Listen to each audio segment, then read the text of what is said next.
ইসরায়েলিদের গাজা দখলের প্রতিবাদে এবার পণ্য বয়কটের ডাক দিয়েছে বিভিন্ন দেশের আন্দোলনকারীরা। বয়কটের মুখে পড়ে বিক্রি কমে গেছে একসময়ের জনপ্রিয় পানীয় কোকাকোলার। বাংলাদেশে কোকাকোলার পরিবর্তে মানুষ খুঁজে নিয়েছে বিভিন্ন পানীয়। এছাড়া গাজা ইসরায়েলের হামলাকে কেন্দ্র করে বয়কটের ডাকে বিখ্যাত ফাস্টফুড চেইন ম্যাকডোনাল্ডস এখন লোকসানের মুখে। দখলদার ইসরায়েল ও তার বর্বরতার সঙ্গী যুক্তরাষ্ট্রের বিরুদ্ধে এবার বাণিজ্য যুদ্ধে নামল বিভিন্ন মুসলিম দেশ। পণ্য আমদানি বন্ধের ঘোষণার পাশাপাশি ইহুদি মালিকানায় থাকা বিভিন্ন কোম্পানির বয়কটের ডাক দেন তারা। যেসব দেশে রাজনৈতিকভাবে প্রতিবাদ করা কঠিন, সেখানে পণ্য বয়কটের ডাক হয়ে উঠেছে নীরব প্রতিবাদ। জনরোষের মুখে পশ্চিমা অনেক ব্র্যান্ডের জায়গায় স্থান করে নিয়েছে স্থানীয় পণ্য, যার ফলে ক্ষতির মুখে পড়ছে আন্তর্জাতিক কোম্পানিগুলো।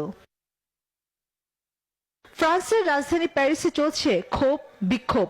বান্ডেল থাকলে প্রতি সেনমানিতে টাকা বাঁচবে।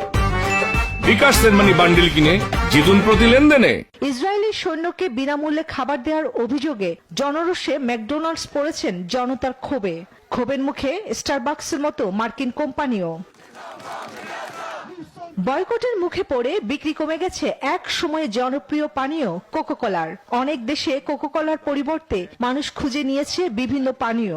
বয়কটের ডাকে বিখ্যাত ফাস্ট ফুড চেইন ম্যাকডোনাল্ডস এখন লোকসানের মুখে। বয়কটের প্রভাবে মরক্কোতে স্থায়ীভাবে বন্ধের কথা তুলেছে জনপ্রিয় American chain coffee shop Starbucks. শেষ পর্যন্ত এই বয়কট কেবল অর্থনৈতিক আঘাত নয়, এটি হয়ে উঠেছে একটি রাজনৈতিক বার্তা। বিশ্বের ভোক্তা সমাজ আজ আর নীরব দর্শক নয়, তারা এখন প্রতিবাদী কণ্ঠ, হাতিয়ার তাদের কেনাকাটার তালিকায়। চন্দ্রানী চন্দ্রা, নিউজ 24।